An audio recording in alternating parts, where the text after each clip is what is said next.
The notification popped up on my phone just as I was finishing my third cup of coffee at the office. Beth's Instagram post. My wife of 23 years, posting at 11 in the morning on a Tuesday. Nothing unusual there. She practically lived on social media these days. What stopped me cold wasn't the timing. It was the caption. Our daughter's wedding yesterday. So blessed to celebrate this perfect day with family. I stared at the screen, my coffee growing cold in my hand. Wedding? What wedding? The photos loaded one by one. 237 of them, according to the little counter. Bree in a flowing white dress, radiant and glowing. Tyler, her boyfriend of 8 months, looking like he'd won the lottery in his rental tux. Beth, resplendent in navy blue, dabbing at her eyes with a lace handkerchief. John, my business partner and brother, walking Bree down the aisle where I should have been. My mother, sitting in the front row, smiling through what looked like confusion. The entire extended family. Beth's book club, our neighbors. Hell, even our mailman was there, grinning in the background of photo number 43. Everyone except me. I scrolled through every single image, my jaw tightening with each swipe. The ceremony at Riverside Gardens, the venue that cost $50,000, the reception with the ice sculpture and the 7-tier cake, the father-daughter dance, except it was John spinning my daughter around while Beth watched with tears of joy. The comments were already pouring in. So beautiful. Congratulations. Beth, you must be so proud. What a perfect family celebration. Where's Nick? Asked my sister Connie. The only person who seemed to notice I was missing from my own daughter's wedding. Beth had responded within minutes. Nick couldn't make it. Work emergency. You know how dedicated he is? I laughed. Actually laughed out loud in my empty office, the sound echoing off the walls of Foster and Tate Electrical. The company I'd built from nothing that now employed 43 people across 3 states. The company that generated enough revenue to pay for spontaneous $50,000 weddings. Dedicated, right? I opened my banking app. The wedding fund we'd been building for 2 years sat untouched at $52,847. I'd been wondering why Beth hadn't mentioned final payments lately. Now I knew why. They'd planned to stick me with the bill for a wedding I wasn't invited to. I transferred every penny to my personal account. Then I opened my laptop and started typing an email to my assistant. Rebecca, I need you to cancel all my appointments for the next month. Family emergency. I'll be unreachable. My phone buzzed. A text from Bree. Dad, I know you're probably hurt, but Mom said you were too busy with work to come. Thanks for understanding. Love you. Too busy? I'd been asking about wedding plans for months. Beth kept saying they were keeping it small and still figuring things out. Meanwhile, she was orchestrating a full-scale production behind my back. I walked to the window overlooking Main Street. 23 years of marriage, 22 years of raising Bree, 15 years of partnership with John, my own brother, who I'd brought into the business when he was broke and desperate. All of it, apparently, meant less than their desire to have a perfect wedding without the inconvenience of including me. I pulled up the travel website I'd been browsing during lunch breaks, dreaming of the vacation Beth always said we couldn't afford. The Maldives, overwater bungalows, crystal blue waters, available immediately. $7,000 for 2 weeks at a 5-star resort. I booked it. Then I drove home to our empty house. Empty because my entire family was apparently at some post-wedding brunch I also wasn't invited to, and packed a single suitcase.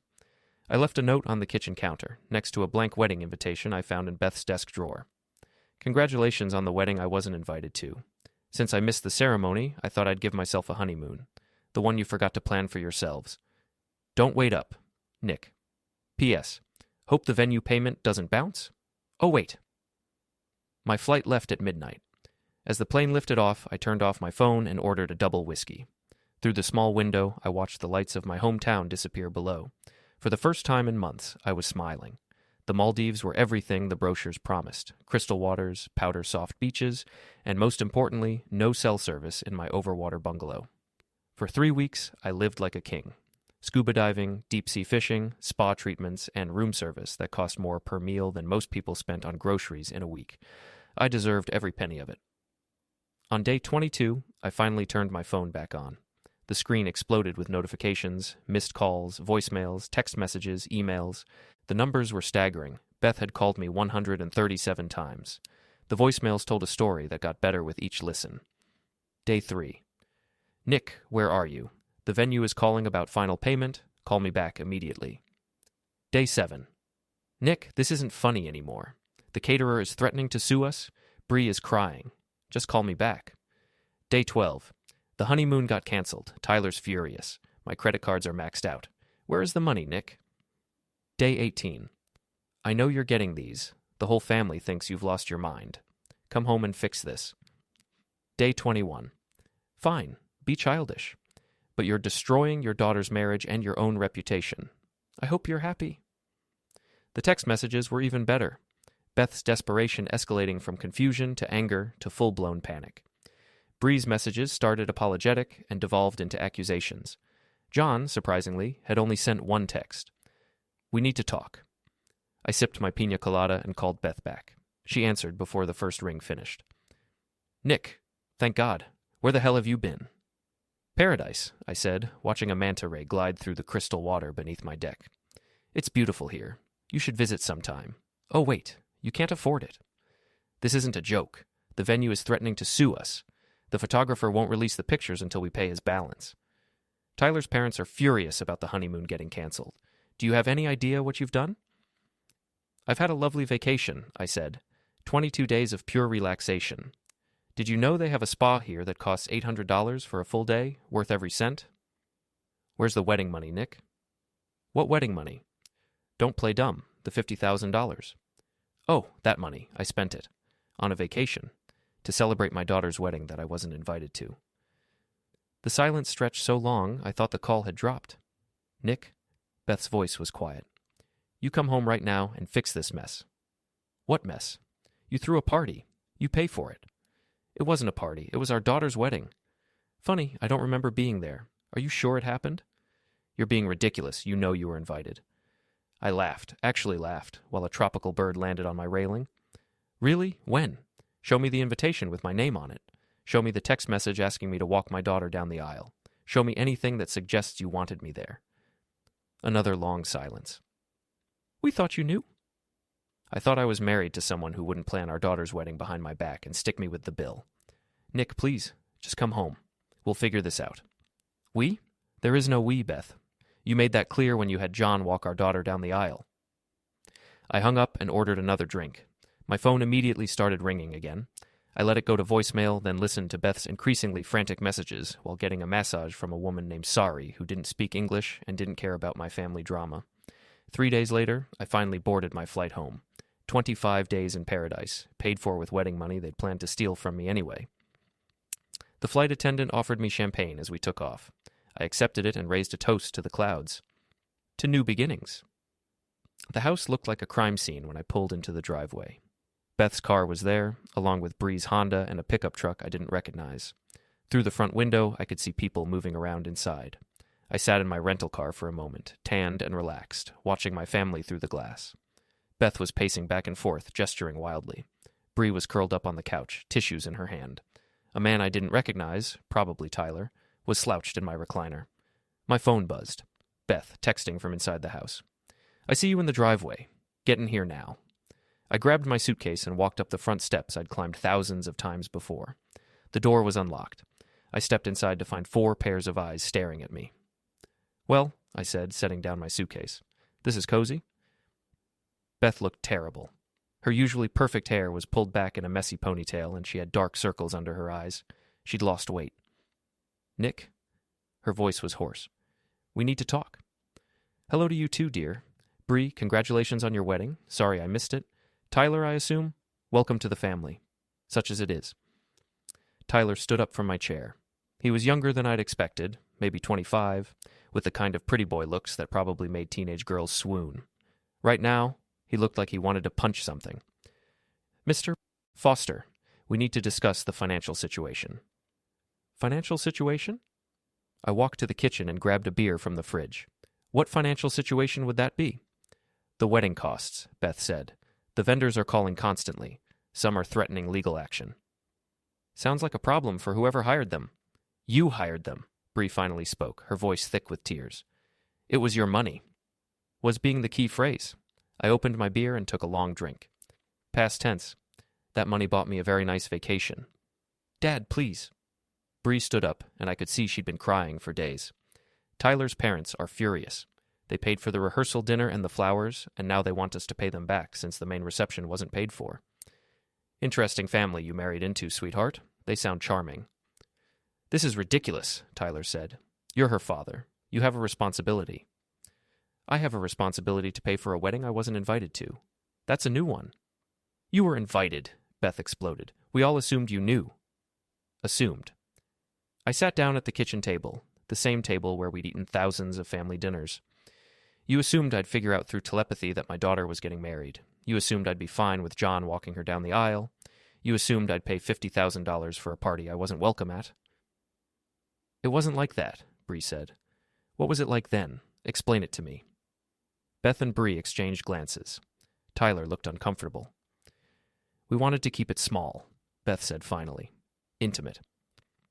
237 photos suggests otherwise. How do you? Instagram, Beth. You posted everything.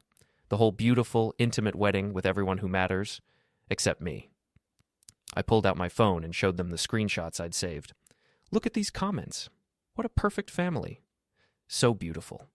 Beth, you must be so proud. And then there's my favorite. Connie asking where I was, and you lying about a work emergency. I was trying to save face, Beth said quietly. Whose face? Mine or yours? The room fell silent except for the hum of the refrigerator. We can fix this, Tyler said finally. If you just cover the outstanding balances, we can all move forward, I laughed. Move forward? Son, I'm not moving anywhere with any of you. I walked to the hall closet and pulled out the manila envelope I'd prepared during my last day in the Maldives. Beth, you've been served. Her face went white as she opened the divorce papers. Nick, you can't be serious. 23 years of marriage, and you planned our daughter's wedding without me. You let my brother walk her down the aisle. You told everyone I was too busy with work to attend my own daughter's wedding. I finished my beer and set the empty bottle on the counter. I've never been more serious about anything in my life. Dad, please, Bree was crying again. Don't do this because you're mad at me. I'm not mad at you, honey. I'm disappointed, but I'm furious at your mother. We can work this out, Beth said desperately. Marriage counseling. We can go to therapy. The time for working things out was before you decided I was unnecessary for my daughter's wedding. I grabbed my suitcase and headed for the door. Where are you going? Beth called after me. Somewhere I'm actually wanted.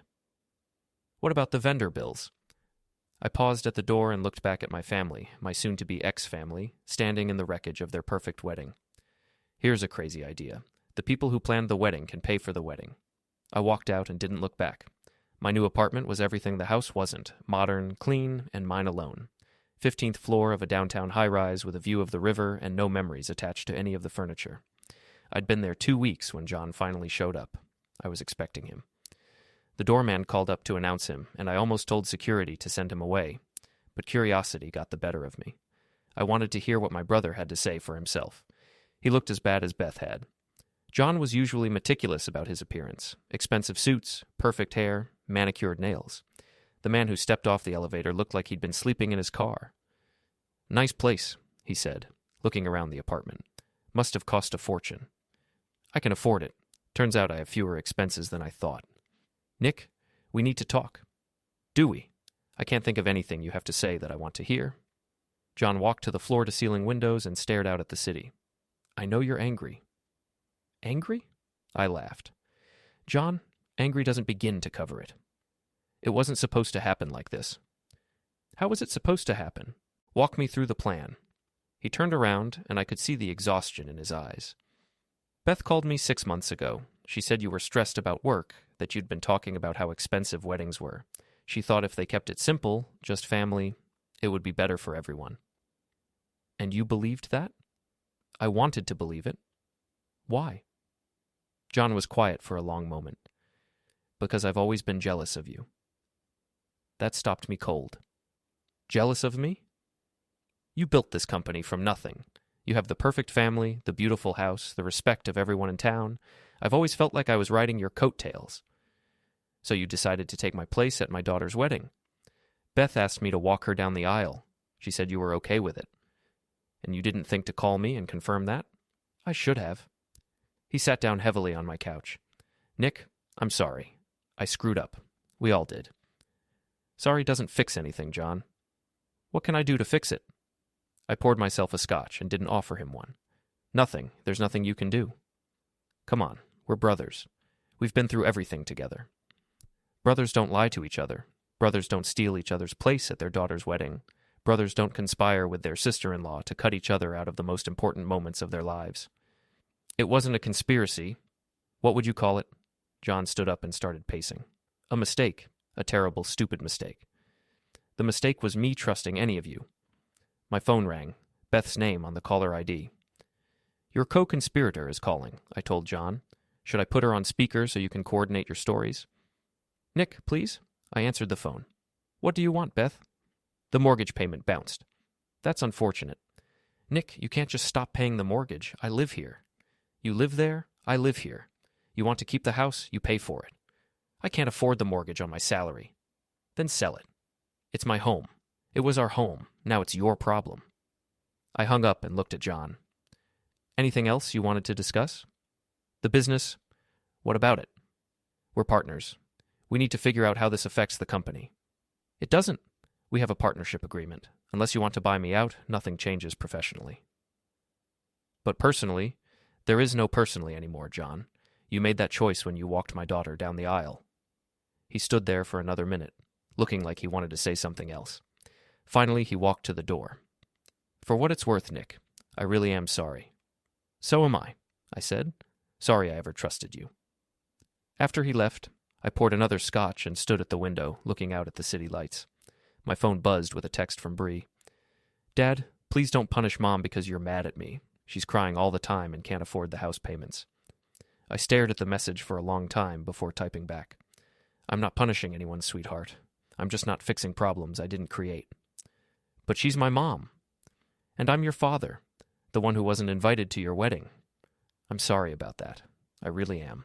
But destroying the family won't fix it. I set the phone down without responding. Outside, the city hummed with life. People going about their business, living their lives, dealing with their own problems. None of them had been uninvited to their daughter's wedding. None of them had been replaced by their own brother. None of them were dealing with the particular kind of betrayal that comes from the people who are supposed to love you most. I finished my scotch and went to bed, sleeping better than I had in months. 3 months into my new life, I was settling into a routine, work during the day, gym in the evening, dinner at restaurants where nobody knew my story. It was peaceful. Then I ran into Sarah Martinez at the grocery store. Sarah had been Beth's best friend for 15 years. They'd been in book club together, gone on girls' trips, shared every detail of their lives. If anyone knew the truth about the wedding conspiracy, it would be Sarah. Nick, she seemed genuinely surprised to see me. How are you doing? I'm well, Sarah. How are Tom and the kids? They're good. Listen, I wanted to say something about the wedding situation. I stopped pushing my cart. Oh? I think what happened was terrible. Beth never should have planned that without you. Interesting. What exactly did Beth tell you about the planning? Sarah looked uncomfortable. Well, she said you two had agreed to keep it small because of money concerns. Did she mention that I wasn't invited? She said you were having second thoughts about the expense and might not come. Might not come to my own daughter's wedding? I know it sounds crazy now, but the way she explained it... How did she explain it, Sarah? Sarah glanced around the produce section like she was afraid of being overheard. She said you'd been distant lately, working too much, that you'd made comments about not wanting to spend so much money on one day. And you believed that? I wanted to support my friend. But Nick, I have to tell you, something felt off about the whole thing. When John walked Bree down the aisle, I kept looking for you. It didn't feel right. But you didn't say anything. What was I supposed to say? Stop the wedding? I leaned against my cart, studying this woman who'd been in my home hundreds of times, who'd celebrated birthdays and holidays with my family. Sarah, can I ask you something? Of course. Did Beth ever mention planning to ask me to pay for a wedding I wasn't invited to? Sarah's face went pale. What do you mean? The $50,000 venue bill, the catering, flowers, photographer? Did she mention that she was planning to stick me with the costs? Nick, I don't think... Because that's exactly what happened. They planned the whole thing without me, excluded me from every decision, didn't invite me to the ceremony, and then expected me to pay for it all. That can't be right. I pulled out my phone and showed her the Instagram photos. Here's the evidence. 237 photos of my daughter's wedding. Count how many I'm in. Sarah scrolled through the photos, her expression growing more horrified with each swipe. Oh my God, Nick, I had no idea. Now you do. What are you going to do? I smiled, but it wasn't a pleasant expression. I'm going to make sure everyone knows the truth. That evening, I sat down at my laptop and began typing. A detailed, factual account of everything that had happened. The secret planning, the exclusion, the financial manipulation, the lies told to cover it up. I posted it on Facebook, tagged everyone who'd been at the wedding, and titled it, "The Wedding I Wasn't Invited to, A Father's Perspective." Then I went to bed and slept like a baby. By morning, the post had been shared 47 times and had over 200 comments. My phone was buzzing constantly with calls and messages. Beth called at 6 a.m. "Nick, take that post down immediately." "Good morning to you too, dear. You're humiliating our daughter." "I'm telling the truth. If the truth is humiliating, maybe you should have thought about that before you decided to exclude me from her wedding." "People are calling me horrible names." "Are they? What are they saying?" "That I'm a manipulative witch who destroyed her family for a perfect Instagram moment." Harsh, but accurate. "Nick, please, think about Bree." "I did think about Bree for 22 years, right up until the moment she got married without telling me." "She's getting divorced." That stopped me. "What?" "Tyler left her. His parents were so embarrassed by all the drama that they convinced him to annul the marriage. She's devastated." I felt a pang of something, guilt, maybe, or regret, but it passed quickly. "That's unfortunate, but it's not my fault." "Of course it's your fault. If you just paid the bills quietly, none of this would have happened. If you'd invited me to the wedding, none of this would have happened." "We've been over this." "No, Beth. You've made excuses. There's a difference." I hung up and turned off my phone. Then I went for a run along the river, enjoying the morning sun and the sound of water against the shore. When I got back, there was a knock at my door. Bree stood in the hallway, looking smaller and younger than I'd seen her in years. "Hi, Dad." "Hello, sweetheart. Come in." She walked into the apartment and sat down on the couch, looking around at my new life. "Nice place." "Thank you. I like it." "Mom said Tyler left me." "I heard. I'm sorry." "Are you?" "Because your Facebook post is what convinced his parents that our family is too dramatic to be associated with." I sat down across from her. "Bree, I posted the truth. Nothing more, nothing less. Your version of the truth. The factual version. Would you like me to go through it point by point?" She was quiet for a long moment. "Dad, I know we messed up, but did you have to destroy everything?" "I didn't destroy anything. I just stopped pretending that what happened was okay. But now everyone knows our business." "Everyone already knew our business. They saw the wedding photos. They knew I wasn't there. The only thing they didn't know was why." "You could have handled this privately." "Like you handled the wedding planning privately?" She flinched. "That's not fair. Isn't it? You made a choice, Bree. You chose to get married without your father there. You chose to let John walk you down the aisle. You chose to lie to people about why I wasn't there. Those were your choices." "I was trying to keep the peace." "Whose peace? Mine? Because I can tell you, learning about my daughter's wedding on Instagram didn't bring me much peace." Bree started crying. "I just wanted a perfect wedding day. And you got one. It just didn't include me." "I'm sorry, Dad. I'm so sorry." I looked at my daughter, 22 years old and crying on my couch, and felt something crack inside my chest, but not enough to change anything. "I know you are, sweetheart, but sorry doesn't fix this." "What would fix it?" "Nothing. Some things can't be fixed." She cried harder. "So that's it? You're just going to cut us all out of your life?" "You cut me out first. It was one day. It was the most important day, and you made it clear that I wasn't important enough to be there." She stood up, wiping her eyes. "Fine, if that's how you want it." "It's not how I want it, Bree. It's how you made it." After she left, I poured myself a drink and stood at the window again. The city looked the same as always, but something had shifted. The first phase of my new life was over. It was time for phase 2. 2 weeks after Bree's visit, I was having lunch at Romano's when I overheard something interesting. The table behind me was occupied by 3 women I recognized from Beth's social circle: Linda Chen, Margaret Williams, and Susan Torres. They were deep in conversation about the wedding drama. "I still can't believe Beth did that to Nick," Linda was saying. 23 years of marriage, and she plans their daughter's wedding behind his back. "The whole thing was bizarre," Margaret agreed. "I kept looking around for him during the ceremony. When John walked Bree down the aisle, I thought maybe Nick was sick or something." "Beth told everyone he was too busy with work," Susan said. "But that never made sense. Nick's not the type to miss his daughter's wedding for business." "And then to expect him to pay for everything afterward?" Linda shook her head. "That's just cruel." I smiled into my pasta. The truth was spreading faster than Beth could control it. But what they said next really caught my attention. "Did you know John's been having financial problems?" Susan lowered her voice. Tom heard from someone at the bank that he's behind on his mortgage. Really? Margaret leaned in. He always acts like he's doing so well. Apparently he's been gambling again. Online poker or something. Lost a lot of money. Gambling. That was news to me. John had struggled with a gambling addiction in his 20s, but I thought he'd gotten that under control years ago. If he was gambling again and losing money, that put a very different spin on his eagerness to participate in Beth's wedding scheme. I paid my check and left, but not before stopping by their table. Ladies, how lovely to see you all. They looked embarrassed, like children caught gossiping. Nick, Linda recovered first. How are you doing? Very well, thank you. I couldn't help overhearing your conversation about John's financial situation. Gambling problems, you said? Susan looked mortified. Oh, I shouldn't have... No, please, I'm his business partner. If there are issues I should know about, I'd appreciate the information. Tom just mentioned that John had asked about a personal loan, Susan said reluctantly. Something about temporary cash flow problems. How temporary? I don't know the details, but Tom said it sounded serious. Interesting, very interesting. That afternoon, I drove to the office for the first time in weeks. John was in his office, door closed, on what sounded like an intense phone call.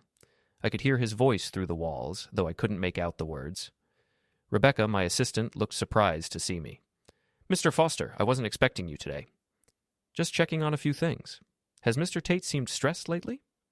Rebecca glanced toward John's office. He's been getting a lot of personal calls, and some men came by last week looking for him. They didn't seem like clients. What kind of men? The kind that make you nervous. They waited in the parking lot for 2 hours until he got back from lunch. Debt collectors. Or worse. I spent the next hour going through our business accounts, checking for any irregularities.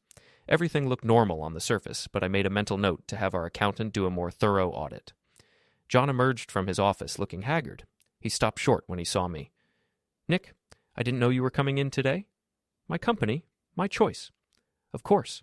I just meant, how are things, John? Business seems steady. Yeah, everything's fine. Great, actually. Good to hear. No problems I should know about? His eye twitched. What kind of problems? Oh, cash flow, personal issues affecting work, that sort of thing. No, nothing like that. I smiled. Excellent. Well, I'll let you get back to it. I left the office but didn't go home. Instead, I drove to the casino on the outskirts of town. I'd never been inside, but I knew John had frequented it during his gambling days. The security manager was a former cop named Dave Russo, who I'd done electrical work for years ago. He remembered me. Nick Foster, good to see you. What brings you to our establishment? Actually, I'm hoping you can help me with something. It's about my brother, John Tate. Dave's expression grew cautious. What about him? He's been acting strange lately. I'm wondering if he's gambling again. You know I can't give out specific information about customers. I'm not asking for details. I'm asking as his brother and business partner. Is he in trouble? Dave was quiet for a moment. Let's just say if I were his business partner, I'd be asking some hard questions about company finances. That was all I needed to hear. Over the next few days, I did some digging. John had indeed been gambling heavily, not just at the local casino, but online. From what I could piece together, he was down at least $40,000, possibly more. No wonder he'd been so eager to help Beth with her wedding scheme. If I'd been out of the picture, maybe he thought he could manipulate his way into a larger share of the business, or maybe Beth had promised him something in return for his cooperation.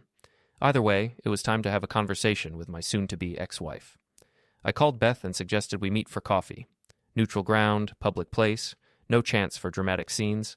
She agreed, probably hoping I was ready to reconcile. She was wrong. We met at Starbucks on Wednesday afternoon. Beth arrived first and had already claimed a corner table. She'd made an effort with her appearance. Hair done, makeup perfect, wearing the blue dress I'd always said looked good on her. Thank you for calling, she said as I sat down. I've been hoping we could talk. We need to clear up a few things. I'm glad you're ready to work on this. I sipped my coffee and studied her face. Even after everything, she was still beautiful. It was too bad she was also a liar and a manipulator. Tell me about John's gambling problem. Her face went white. What gambling problem? The one that's cost him at least $40,000 in the past 6 months. The one that has debt collectors showing up at our office. I don't know what you're talking about. Beth, I've done my homework. John's in serious financial trouble. The question is, what did you promise him in exchange for his help with the wedding scheme? She stared at me for a long moment. You really think this was all some elaborate conspiracy? I know it was. The question is what your endgame was. There was no endgame. I just wanted Bree to have a beautiful wedding. Without her father. We thought, stop saying we. This was your idea. John went along with it because he's desperate for money, and you offered him something. What was it? Beth's hands were shaking as she lifted her coffee cup. You're paranoid. Am I? Let's see. You plan a wedding without me, stick me with the bill, and replace me with my financially desperate brother. Meanwhile, you've been telling everyone I'm too busy with work to care about my own daughter. That sounds like you were setting up a narrative. What narrative? The one where I'm the absent workaholic father who cares more about money than family. The one where you're the devoted mother holding everything together. The one where John is the reliable brother-in-law who steps up when I let everyone down. That's not... Were you planning to divorce me anyway, Beth? Was this whole thing designed to make me look like the bad guy so you could get a better settlement? Her silence was answer enough. Unbelievable. I leaned back in my chair. You orchestrated this entire thing to destroy my relationship with Bree so you could paint me as the villain in the divorce. It wasn't like that. What was it like? I was tired, Nick. Tired of being married to someone who was never really present. You work 60 hours a week, you're always thinking about the business, and when you are home, you're not really there. So you decided to exclude me from our daughter's wedding. I decided to show you what life would be like if you kept prioritizing everything else over your family. By making sure I wasn't part of the family. By making you realize what you were missing. I stared at her. You excluded me from our daughter's wedding as a lesson? I thought when you saw the photos, when you realized what had happened, you'd understand how absent you'd been. I thought you'd fight for us. Instead, I went to the Maldives. Instead, you abandoned us completely. I abandoned you? Beth, you had our daughter's wedding without me. You let my brother walk her down the aisle. You lied to everyone about why I wasn't there. And then you expected me to pay for it all and pretend nothing happened. I expected you to care enough to fight for your family.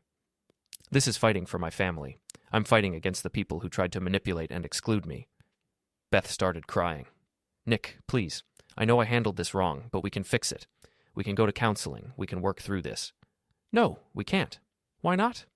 Because I don't trust you anymore. Because you involved my brother in a scheme to manipulate me. Because you were willing to destroy my relationship with my daughter to make a point. Because you're still lying to me right now.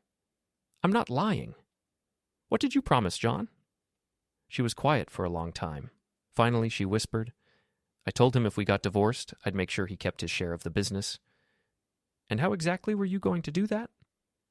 I thought, if you looked like the bad guy, if it seemed like you'd abandoned your family, the court would be more sympathetic to me. I could ask for alimony, part of the business value, whatever it took to make sure John didn't lose his livelihood because of his gambling debts. There it was, the full truth. So you were planning to divorce me, take half the business I built, and give it to your co-conspirator to cover his gambling debts. It wasn't like that. It was exactly like that. I stood up. Thank you for finally being honest. Nick, wait. The divorce papers you've already been served are just the beginning, Beth. I'm going to make sure everyone knows exactly what you did and why you did it. You can't... Watch me. I walked out of the coffee shop and got in my car. Beth followed me to the parking lot, but I drove away before she could say anything else. That evening, I sat down and wrote a much longer Facebook post. This one included everything: John's gambling debts, Beth's plan to manipulate the divorce proceedings, the full scope of their conspiracy. I included screenshots of financial records, copies of text messages I'd managed to recover, and a detailed timeline of events. I titled it, The Wedding Conspiracy: How My Wife and Brother Tried to Destroy My Life for Money. Then I shared it everywhere: Facebook, Instagram, LinkedIn, Twitter. I emailed it to everyone in my contact list. I sent it to local newspapers and gossip blogs. By morning, it had been shared over 1,000 times. My phone was ringing constantly, but I didn't answer. I was too busy enjoying the show. The response was swift and brutal. By noon the next day, Beth's Instagram account was flooded with angry comments. Someone had created a meme using her wedding photos with the caption, Mother of the Year. Plans daughter's wedding without the father, then expects him to pay for it. John fared even worse. His gambling debts became public knowledge, and several clients called to cancel contracts. The local newspaper picked up the story with the headline, Local Business Owner Conspires with Sister-in-Law to Manipulate Wedding, Divorce. But the most satisfying response came from an unexpected source, Tyler's mother. She called me directly. Mr. Foster, this is Patricia Reynolds, Tyler's mother. Mrs. Reynolds, I'm sorry about how everything turned out with the kids. Don't be. After reading your posts, I owe you an apology. We blamed you for the wedding disaster, but now I understand what really happened. I appreciate that. Tyler is young and impressionable. When your wife and daughter painted you as an absent father who cared more about work than family, we believed them. We encouraged Tyler to distance himself from what we thought was a dysfunctional situation. And now? Now I realize they manipulated all of us. We spent $15,000 on that rehearsal dinner and flowers, money we couldn't really afford, because we wanted to help what we thought was a struggling young couple with an unsupportive father. I'm sorry you got caught up in this. The question is, what are you going to do about it? What do you mean? Tyler may have annulled the marriage, but he still cares about Bree. If she was manipulated by her mother the same way we were, maybe there's hope for them yet. That's not really my decision to make, isn't it? You're her father. If you forgave her, if you made it clear that she was a victim in this too, Tyler might reconsider. I thought about that conversation for the rest of the day. Was Bree really a victim, or was she a willing participant? She'd certainly seemed to enjoy her perfect wedding day, but she was also young, and she'd been under her mother's influence her entire life. That evening, Bree showed up at my apartment. She looked terrible, pale, thin, dark circles under her eyes. Dad, can we talk? Of course. She sat down on my couch and immediately started crying. I read your posts, all of them. And? I had no idea about Mom's plan, about John's gambling, about the divorce strategy, any of it. What did you know? Mom told me you'd been stressed about money. She said you'd made comments about weddings being a waste of money, and that you'd be happier if we kept it small and simple. Did you believe that? I wanted to believe it. Planning a big wedding seemed so overwhelming, and Mom made it sound like keeping it small would be a gift to you. What about not inviting me? That was never supposed to happen. She looked up at me with red, swollen eyes. Mom said she was going to talk to you about it. She said you'd probably be relieved not to have to deal with all the wedding stress. And you believed that too? I was scared, Dad. Scared of planning a big wedding, scared of the expense, scared of making the wrong decisions. When Mom offered to handle everything, it seemed like a blessing. What about John walking you down the aisle? Mom said you'd suggested it. She said you thought it would be nice for Uncle John to have that honor since he'd never had kids of his own. I studied my daughter's face. She seemed genuinely shocked by the revelations in my posts. Either she was a better actress than I'd given her credit for, or she really had been manipulated by her mother. Bree, did you ever think to call me directly, to confirm any of these things with me? I tried to, a few times, but Mom always had reasons why I shouldn't bother you. She said you were dealing with a difficult client, or you were stressed about the quarterly reports, or you'd specifically asked not to be involved in the planning details. And you never questioned that? I should have. I know that now. But Mom was so confident, so sure about everything. And she kept saying it was what you wanted. We sat in silence for a few minutes. Dad, I know I messed up. I know saying sorry isn't enough. But I need you to know that I never wanted to hurt you. I never wanted to exclude you. If I had known what Mom was really planning, what would you have done? I would have called off the wedding, or postponed it, or eloped. Anything except get married without you there. But you didn't know. I didn't know because I didn't ask the right questions. I didn't insist on talking to you directly. I let Mom control everything because it was easier than dealing with it myself. That's not entirely your fault, Bree. You're 22. Your mother is 45 and should have known better. Does that mean you can forgive me?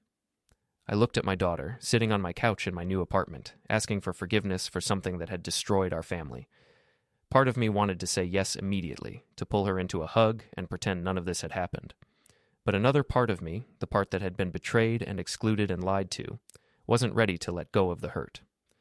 I don't know yet, I said honestly. I want to forgive you, but I'm not there yet. What would it take? Time, and proof that you understand what really happened here. I do understand. Mom manipulated all of us to serve her own agenda. And I should have been smarter. I should have questioned her story. I should have insisted on talking to you directly. Yes, you should have. I know, and I'm going to have to live with that for the rest of my life. She stood up to leave, then turned back. Dad, Tyler's mother called me. She said she might have been wrong about encouraging Tyler to leave me. She said if you and I could work things out, maybe Tyler and I could try again too. Is that what you want? I don't know.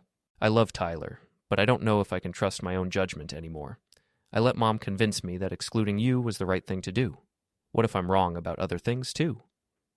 That's something you'll have to figure out for yourself. After she left, I poured myself a drink and stood at my window, looking out at the city lights. For the first time since this whole mess started, I felt something other than anger or satisfaction. Thus, I felt tired. 3 days later, John showed up at my apartment again. This time, he wasn't alone. He'd brought Beth with him. "We need to talk," he said when I opened the door. "Do we?" "Nick, please," Beth said. "We need to figure out how to move forward." I let them in, curious about what they thought they could possibly say to make this better. They sat together on my couch, looking like defendants at a trial, which in a way they were. "Your posts have destroyed us," Beth said without preamble. "Have they? That's unfortunate." "John's lost 3 major clients. I'm on administrative leave from work pending an investigation. People cross the street to avoid talking to us. Sounds like the consequences of your actions are catching up with you." "Nick, we get it," John said. "We screwed up. We hurt you. We're sorry." "Are you? Or are you sorry you got caught?" "Both," Beth said. "But mostly we're sorry we hurt you." "I don't believe you." "What would it take for you to believe us?" John asked. I considered that. "The truth. The whole truth, from the beginning." They looked at each other. "We told you the truth at the coffee shop," Beth said. "No, you told me part of the truth when I cornered you with evidence. There's more." "Like what?" "Like how long you've been planning this. Like what else you were planning to do. Like whether this was really about the wedding or about something bigger." John shifted uncomfortably. "Nick?" "The truth, John. All of it." Another long silence. "We've been planning this for over a year," Beth said finally. "Planning what exactly?" "The divorce. The business restructuring. All of it." "Why?" "Because you were never going to leave the business voluntarily," John said. "And I was drowning." "So you decided to force me out?" "We decided to create a situation where you'd want to leave," Beth corrected. "The plan was to make you look like the bad guy, get a favorable divorce settlement, and use that to buy out your share of the business. Leaving John in control. Leaving John with a chance to save himself from his gambling debts without losing everything. And you were willing to destroy our marriage and my relationship with Bree to do it. We thought," Beth trailed off. "You thought what?" "We thought you cared more about the business than about us anyway. We thought if we gave you a choice between the business and the family, you'd choose the business. So you rigged the game to make sure I'd lose either way. We thought you'd be happier," John said. "Free to focus on work without the burden of family obligations." I stared at them. "You thought I'd be happier without my wife and daughter." "You seemed happier at work than at home," Beth said quietly. "Because home had become a place where my wife was plotting against me and my daughter was being turned against me. We weren't turning her against you. You were manipulating her into excluding me from the most important day of her life. We thought—" "Stop saying you thought. You didn't think. You schemed, you plotted, you conspired, and you involved my daughter in your conspiracy." "She doesn't know about the business plan," John said quickly. "Doesn't she? Are you sure about that?" "Of course I'm sure.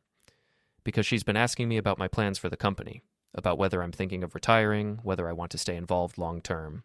Questions that sound a lot like someone coached her to ask them." Beth and John exchanged glances. "We may have mentioned that you'd been talking about retirement," Beth said. "When? When did I talk about retirement?" "You said something about wanting to travel more, about being tired of the stress." "I said I wanted to take a vacation. One vacation, the one you said we couldn't afford while you were secretly planning a $50,000 wedding." "Nick, how long has this been going on? How long have you been manipulating my daughter against me?" "We haven't been—" "How long, Beth?" "Since she started college," she whispered. 4 years. They'd been working on this for 4 years. "Get out. Nick, please. Get out of my apartment. Get out of my life. And stay away from me. We can fix this. There's nothing to fix. You've shown me exactly who you are, both of you. You're people who would destroy a family for money. You're people who would manipulate a young woman into betraying her father. You're people who would plan for years to ruin someone who trusted you."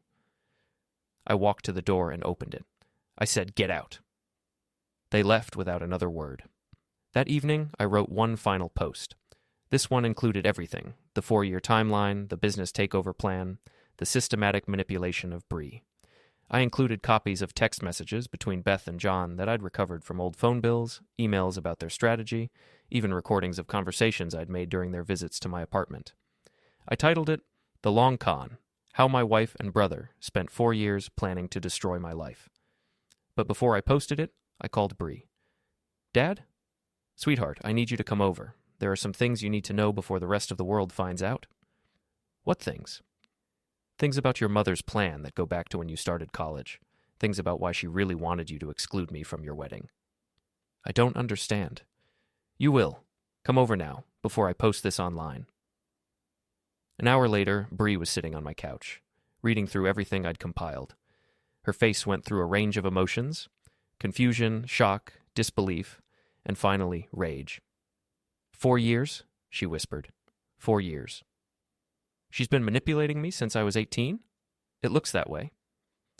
All those conversations about your work stress, about how you seemed unhappy at home, about how maybe you'd be better off focusing on your career, all part of the plan. And John knew? John helped design it. She was quiet for a long time, staring at the documents. Dad, I'm so sorry. I know you are. I mean it. I'm not just sorry about the wedding. I'm sorry about all of it. All the times I questioned whether you really wanted to be part of our family. All the times I made you feel like you had to choose between work and us. All the times I believed her lies about what you wanted. Bree. No, let me finish. I'm 22 years old, and I let my mother turn me into a weapon against you. I let her use me to hurt the person who's loved me and supported me my entire life. I'm not a child anymore. I should have seen what was happening. She's very good at manipulation. That's not an excuse. I should have trusted you. I should have questioned her story. I should have insisted on talking to you directly about the wedding, about everything. I looked at my daughter, sitting in my apartment, finally understanding the full scope of what had been done to both of us. What are you going to do now? I asked. I'm going to tell Tyler the truth, all of it, and I'm going to ask him if he wants to try again, knowing that my family is completely insane, but that at least now we know who the crazy ones are. And your mother?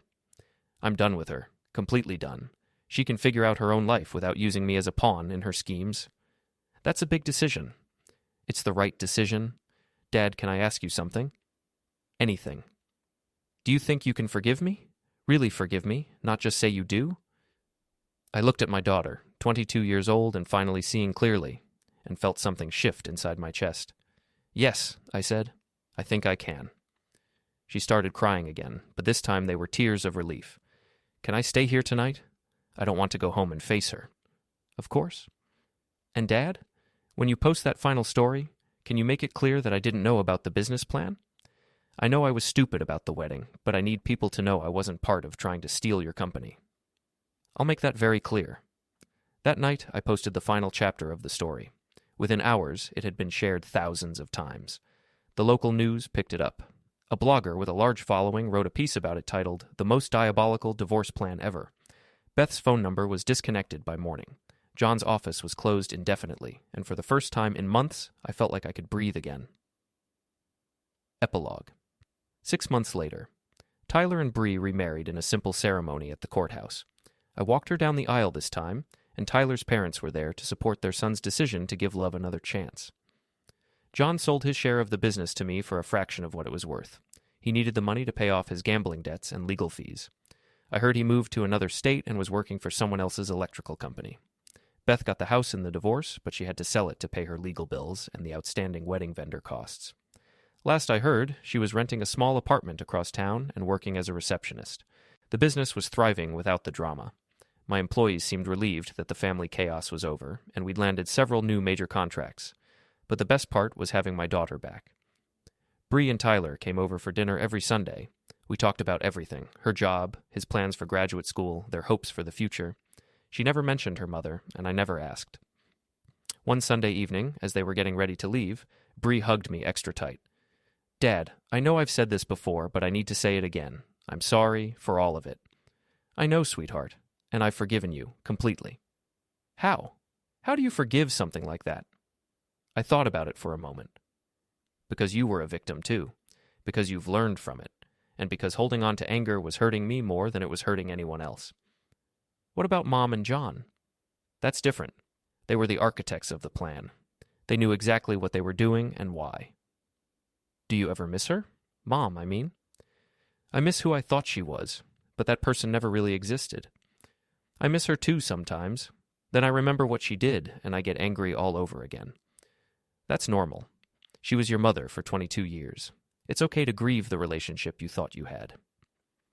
After they left, I poured myself a drink and stood at my window, looking out at the city lights. The view never got old. My phone buzzed with a text from an unknown number. "Nick, this is Beth.